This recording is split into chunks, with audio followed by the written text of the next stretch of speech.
Hi guys, I hope you're well. Today I wanted to talk about a topic that was on TV recently. It was a Channel 4 documentary called The Cost of Being a YouTuber.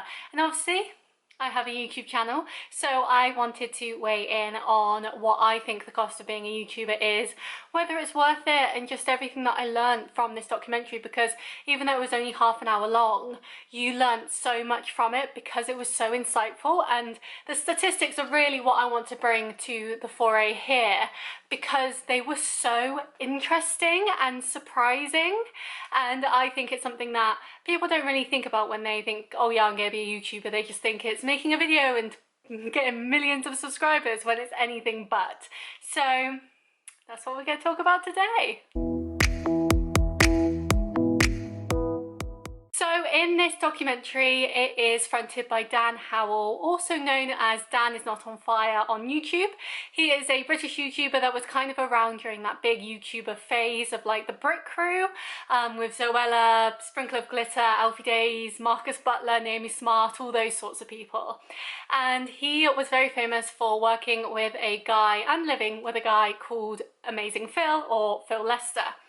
Now, I grew up with the Brit Crew. I absolutely adore Dan and Phil. I love their content. I think they're absolutely hilarious. And I basically followed them around everything they did.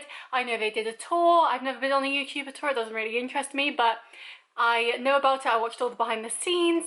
I used to listen to their radio show religiously on Sunday evenings, even to the point where if I was coming home from somewhere with my family and it was on, I'd tell them to put it on and like not talk, just so I could hear Dan and Phil on the radio.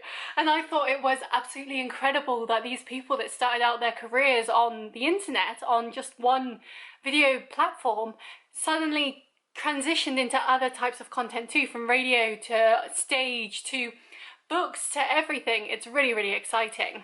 So to have Dan Howell, a man who was very, very famous on YouTube for a long stint, to front this documentary was really cool because he has been very open about his mental health. He has made videos on YouTube about how his mental health has been so bad because of it. And I think it's really interesting for him to be able to be so candid on a platform about YouTube, while also knowing that he can speak his truth and not get too ostracized for it. Because I think YouTube is a big place. It's a very scary place. It's a very creative place, but it's also a place where people seem to have ideas that they can do something that maybe they can't.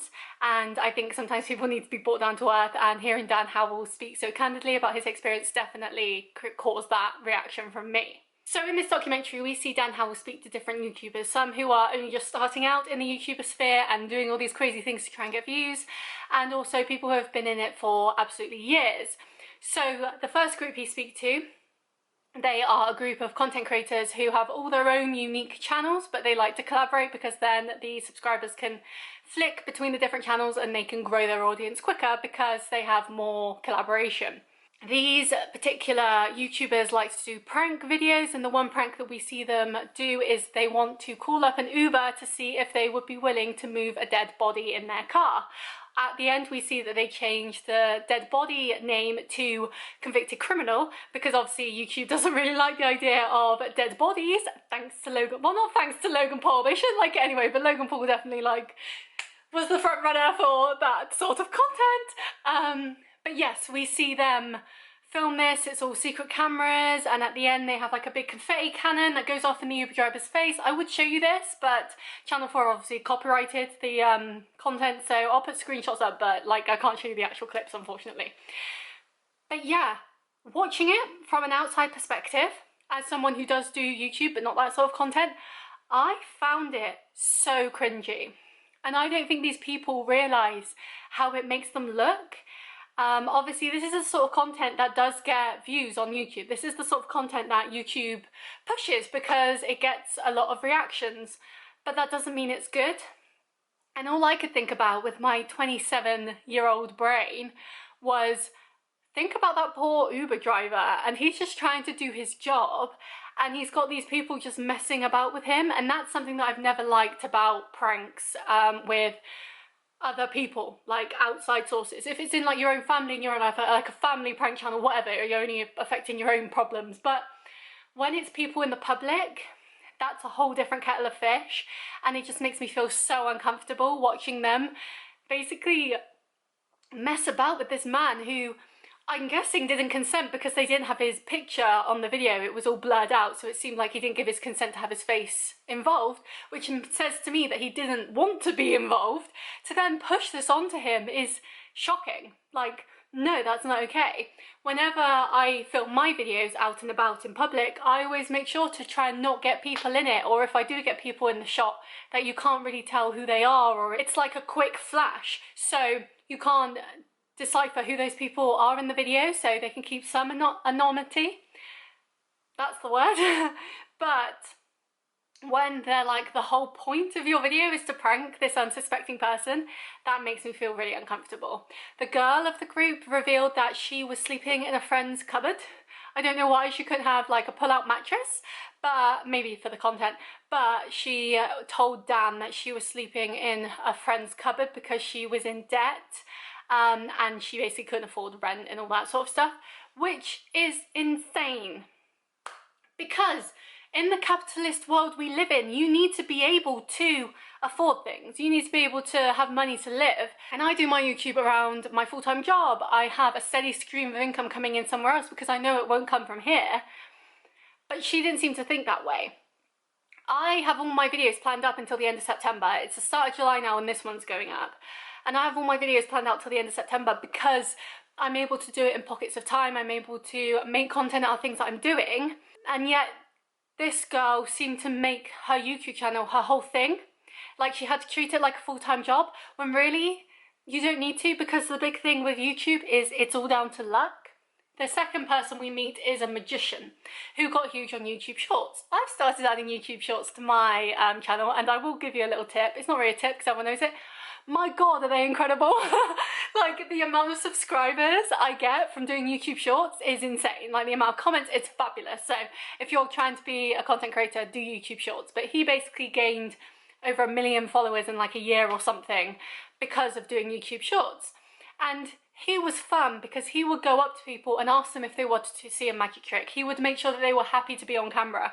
You know, like, he did it a lot more politely, in my opinion. It wasn't such a shock factor. And also, if you had to blur out the Uber's man's face, you wouldn't get the reaction anyway, so like, what's the point? I digress. But this magician was fantastic, and he had the gall to go out and do magic tricks with people like you would see in London anyway, with like street performers and stuff.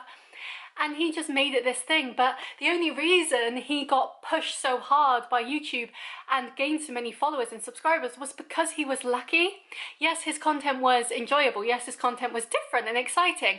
And he used a new platform, being the YouTube Shorts, to really push it. But anyone could do that and they could not get the same results. And that's because there is a huge amount of luck in this. And that's the big thing between a corporate full-time normal job and a content creation job, is luck.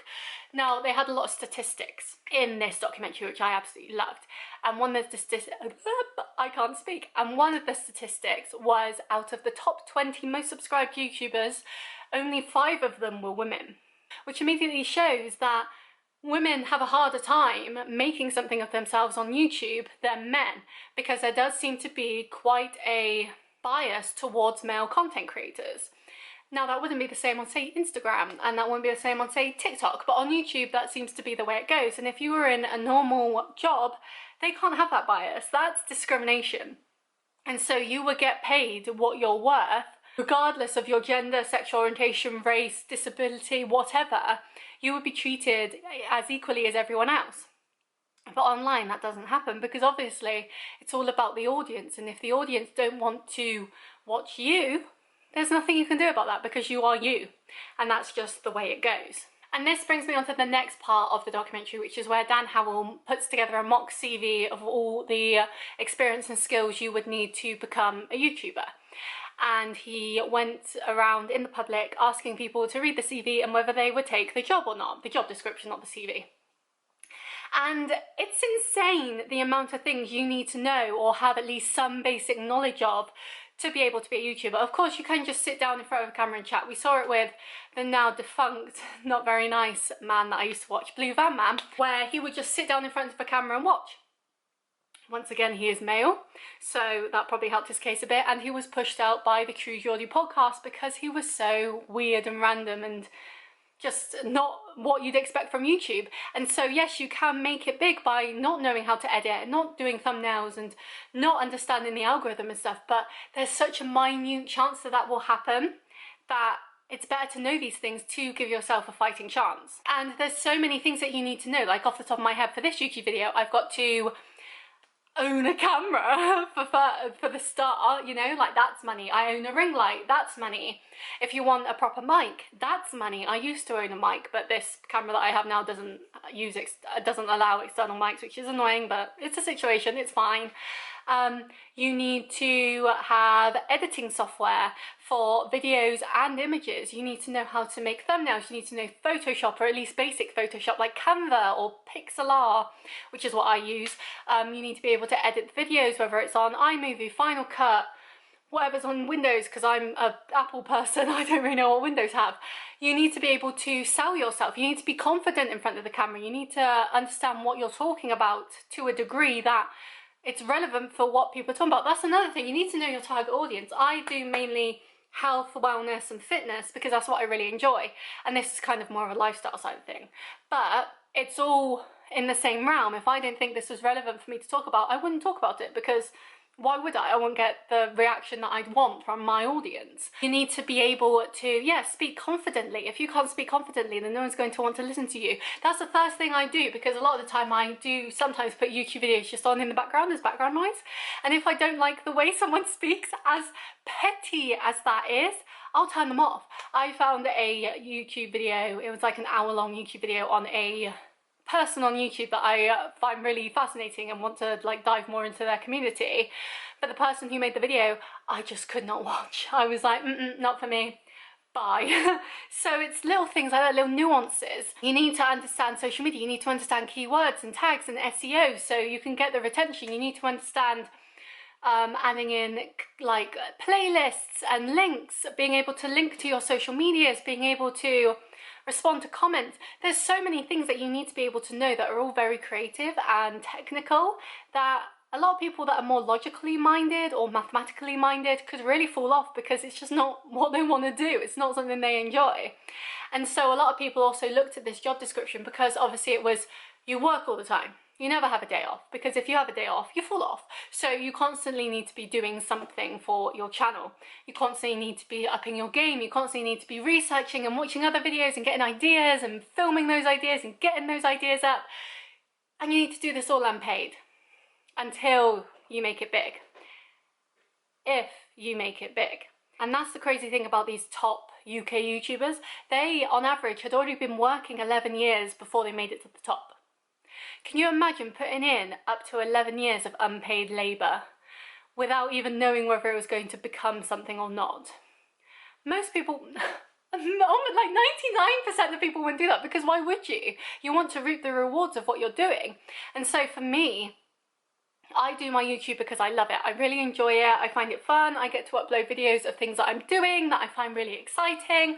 I like talking to people on here. It's just something that I love, and I'm happy to do unpaid because I love it so much. But if you were doing this because you thought it made you a quick buck, if you thought that you could turn into a millionaire overnight because of it, like, overnight success takes on average 11 years. Like, are you willing to put 11 years of your life into this or not? Because if you're not, you're already setting yourself up to fail. You need to be able to put in those hours to get you to where you want to go, but also you need to understand that it might never come to something. It might never actually come to fruition. You might end up with only 500 subscribers at most, and that's it, and that's fine, you know? You never become something. That's just part and parcel of it, you know? That's just how it is. And then think, I've put these 11 years in. I've put my time, I did my time, 84 years of it in Azkaban, and 12 years of it. 84 years is Titanic, 12 years in Azkaban. Like, Sirius Black isn't like in his hundreds. Can you imagine? You've done this time, you've put in your work, and suddenly, oh my god, I can make a living off this. I can be a YouTuber as a job. How incredible. But then the statistics say that most big YouTubers drop out of the top 10 list within 3 years. You've put 11 years of work in to only be in the top for 3. That's not even half of the time you've put in, and you're already out. Like, that's insane. That, yes, you don't need to be a top YouTuber to make money. That's fine, that's whatever. But to put that amount of money in, and put that amount of time and effort, and possibly money in, depending on the videos you're making, to then only reap the full rewards for 3 years, absolutely crazy. Like, most people are able to have their jobs for decades and decades before they retire. Obviously, in this current climate, who knows what's going to happen with that. But there's such a difference there from being able to retire and be happy, or be at the top for 3 years and then... And that's the thing as well, is fans are so fickle. People grow out of people. People decide they don't like this content anymore and stop watching. And so even if you're still creating content, that doesn't mean the numbers will stay there, and you will just like flounder. You know, if you don't keep up, if you don't keep changing yourself, then people aren't going to be as interested because you're not making as interesting content. Yeah, so can you imagine putting 11 years of your life into something to only reap the full rewards for 3? And that's why YouTubers need to be able to dive into different areas. So like Dan Howell with his stand-up comedy and his shows, Happy Hour with their podcast, Chatmate with his podcast. Everyone's doing podcasts these days. Zoella with her makeup and beauty and advent calendars. You know, like, you need to be able to branch out and do other things too, because this one stream of income isn't always guaranteed, and one day you could wake up cancelled, have lost all your subscribers, or your channel could be deleted, and suddenly you've got nothing. Where's your money coming from? Oh, it's all in your Lamborghini. Oh god, you know? And going on to Lamborghinis, at the end of the documentary, Dan Howell speaks to Vic from the Sidemen, as well as the people, the management of the Sidemen, who show Dan around their sets. And oh my god, what is this? What world is this? Now obviously Vic is just one member, but when we go to see the sets, it's crazy. They've got sets on sets on sets, you know, like, they've got their podcast set, and then they've got their living room set because they no longer live in that house, so they can't use that living room, so they recreated it, like, in a lot. That's crazy. Like, the amount of effort they do a video basically every day on top of everything else they're doing. Can you imagine having that work ethic? And to be fair, if you think about it, is it even worth it? Because whenever you watch new Sidemen videos, if they go out during like school's out time, they get flooded with kids, like ridiculously over the top of children, because they're so popular. So they can't even go out in public happily anymore. Every video KSI has his bodyguard with him because he needs that protection in public. Like, it's crazy. Yes, they have these beautiful mansions and these fast cars and these holidays, but is it really worth it when all you're doing is working and grinding? And Vic was really interesting in this because he built his channel up off video games, and particularly Minecraft. And to see him talk about burnout and how he's been doing it for so many years, and how, like, it just keeps going, like the grind never stops, that's got to be so hard to deal with, because you know if you don't put a video out, fans are going to complain. But then if you look at their Reddit, fans complain anyway because they don't think the content's good enough. Like, they just cannot win. And so you've got to have such a thick skin to be able to deal with it all. And so you kind of look at these people that want to be these giant content creators, and then you think, yes, but look at who's at the top, and are they really happy? Dan Howell talked about burnout. Call Me Kevin, a YouTuber I love, said he nearly quit in 2022 because he just couldn't keep up with it anymore. He didn't enjoy it anymore. Even Stephen Bartlett from Diary of a CEO and Dragon's Den talks about how when you do it as a hobby, it's something you really love because you've got the passion, but the second you get paid for it, passion's gone, because it's no longer something you're doing, but you're doing it for another reason. You're not just doing it for fun, but you're doing it for money, and it can completely kill any creativity you have because of that reason, that suddenly it's something you have to do, not something you want to do. And so I think that's really interesting to think, wow, these guys have these fast cars and big houses and perfect lives, when really They don't, because the amount of effort they've got to put into everything. Like, you look at KSI, my God, he brought out Prime with Logan Paul. He does music, he does boxing, he does the Sidemen videos, he does his own channel videos. He's got like 3 channels that he does. I don't know how often he posts. I used to watch, I think it's like his second channel, something. And then Sidemen, right? Have Sidemen, more Sidemen. Sidemen Reacts, Sides, which is like a food delivery thing. Side Plus, their podcast. And then all the other things they do, their own channels. It's insane. Do you really want to live like that? Like, I wouldn't be surprised if people end up like keeling over with heart attacks because they've just been under so much stress for so long that their body just gives out because they're like, I can't deal with it anymore. It's just crazy. So I think that's the biggest takeaway from this documentary is it's a fantastic job because you get to do what you love if you love it. You get to do what you love every day. You get to do exactly what you want. You have creative control unless you get managers in. You can just have fun with it. It's a very fun and fulfilling and enjoyable career because you get sent on press tours and you get PO box things come through and you get to work for all these big brands and make so much money that you don't even know what to do with. But no one looks at the dark side, which is the amount of effort it takes you to get to that place. The blood, sweat and tears that go into it, and then the constant fear of when will it end because you wanted it for so long.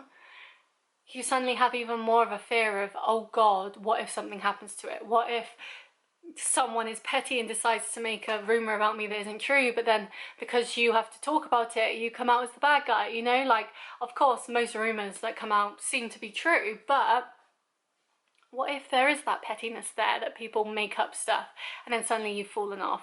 What if you then can't crawl your way back up? What if people don't take your apology? What if they don't think you've learned from it? And then everything has a digital footprint. Everything is on the internet forever. Even if you delete it, someone else has probably saved it. And so then you've got to think, if this career ever does end, how do I get back into a normal one? It's like when OnlyFans was huge during lockdown because obviously everyone's stuck at home, they need some way to make money, and that was a way.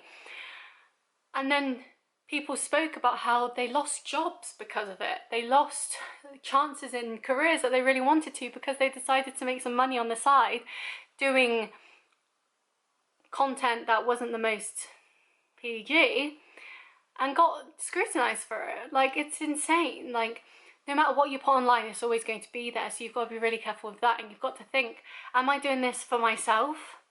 Or am I doing this for something that I think it could be? Because if you think, oh yeah, I'm just going to do YouTube to make money, you're not going to give up because you don't enjoy it. If you do it because you enjoy it, the money's just a bonus. The money's an extra add-on that's like, yay, I got this as well. And I don't make any money from this right now. I've been doing this YouTube consistently for 3 years now. And I get nothing, you know? I get views and comments and likes, and that's great. But I don't get any money. I don't get any freedom. I've still got to work my full-time job, you know, I still got to do other adult commitments. And that's fine because that's the life I've chosen. But if you think it's just going to make you quick money, unless you're very, very, very, very lucky, it's never going to do that.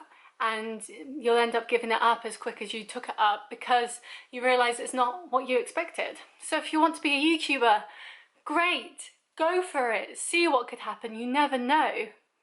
But always have a backup plan, always have something you can fall back on if it doesn't become what you want it to be. And realise that it's not like any other job. Any other job will take in experience and skills that you have as the main measurement of whether you get the job or not. However, on YouTube, none of that matters. You can be the most skilled video editor in the world, but if your content's not enticing to viewers, they're not going to watch it. That's all it is. You could be the most incredible person in the world, but if no one actually really cares, no one's going to care, no one's going to watch it. So yes, watch the documentary. It's absolutely fantastic. It's so interesting to hear from these different people at different points in their YouTube journey and being able to understand what it actually takes to be who they are and how they got there. And I think I've definitely gone into YouTube with the right frame of mind of, I'm doing this for fun, I'm doing this for me, I enjoy it, that's all I care about, and I will continue it. As I said, I've got videos all the way up till September now. Like, I've got lots of stuff coming. It's really, really exciting. but also I'm doing it because I love it, not because I'm expecting you to subscribe, even though I'd love it. I'm not expecting to make money from it, even though I'd love it. But I'm doing it for me because I enjoy it. And so with anything you do in life, make sure that you enjoy it, because that's the only way you'll keep it up. If you don't enjoy it, you're not going to do it. But yes, that's today's video. Please let me know what you think. If you've seen the documentary, let me know what you think of the documentary. If you haven't seen it, let me know what you think about YouTubers. And do you find people that do like public things as cringy as I do? Because I hate it. Like, even when I film, like, I always try and film when people aren't about, because I'm like, I don't want anyone looking at me. Like, this is embarrassing. But yeah, I'd love to know what you think. Please like and subscribe if you enjoyed, and I'll see you next time. Bye!